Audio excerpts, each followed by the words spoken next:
Jacqueline Bisset once said that the only real beauty treatment is forgiveness.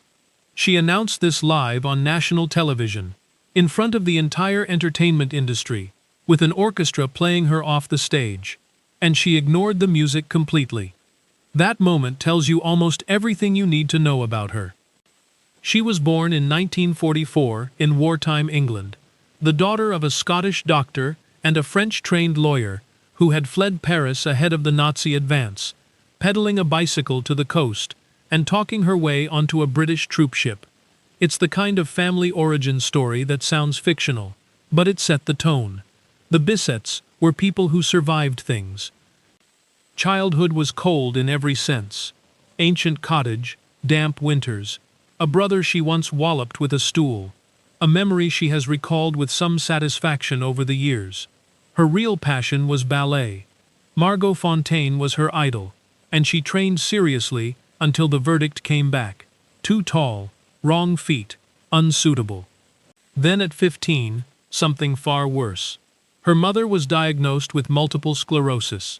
Her father, a physician, eventually left, walking out on a patient who happened to be his wife, and, as Bisset later described it, placing that responsibility squarely in his daughter's lap. The caregiving would continue for nearly 40 years, through paralysis, blindness, and eventually a dementia that arrived while her mother was still in her early 50s. That is the part of her story that tends to get buried beneath the more photogenic version. She stumbled into film almost by accident, appearing in the background of a 1965 Richard Lester picture, alongside Charlotte Rampling and Jane Birkin, having shown up mainly because the extras were fed. Roman Polanski gave her a real role the following year, and something clicked. By 1967, she was cast opposite Frank Sinatra after Mia Farrow, still shooting Rosemary's Baby, was famously replaced. Sinatra, whatever his other qualities, treated his young co-star with courtesy. "Leave the kid alone," he reportedly told a journalist who had been dismissive on set. "She's got good instincts." Then came Bullitt, Steve McQueen, and the San Francisco Hills. Then a friendship with Sharon Tate, and a last-minute cancellation that meant she was not at Cielo Drive on the night of August 8, 1969. She has said the city changed overnight after that. She never left Los Angeles, but she has kept a mental list, ever since, of what she would grab if she had to run. The career that followed was genuinely uneven, not through lack of talent, but through circumstance. François Truffaut cast her in Day for Night, which won the Academy Award for Best Foreign Language Film.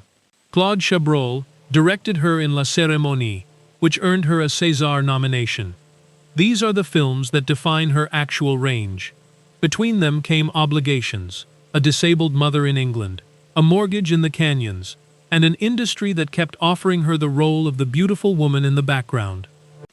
The photograph from the deep, taken without her consent, published without her approval, haunted her for decades. She tried to get an injunction. The studio formally banned it from advertising. Neither action made any difference. The image ran in 2 major magazines and became the centerpiece of a marketing campaign she had no power to stop. She kept going anyway. She produced her own film to get a decent part and left her name off the credits so as not to seem ambitious. She nursed her mother until 1999. She never married, never altered her face, and never stopped working. At 81, she was on a red carpet in Los Angeles, having recently wrapped a Western. The world got a wet t-shirt. What was actually standing in the water was considerably more interesting. If this gave you a new appreciation for one of Hollywood's most underestimated figures, leave a like and subscribe. There are plenty more stories like this one waiting for you.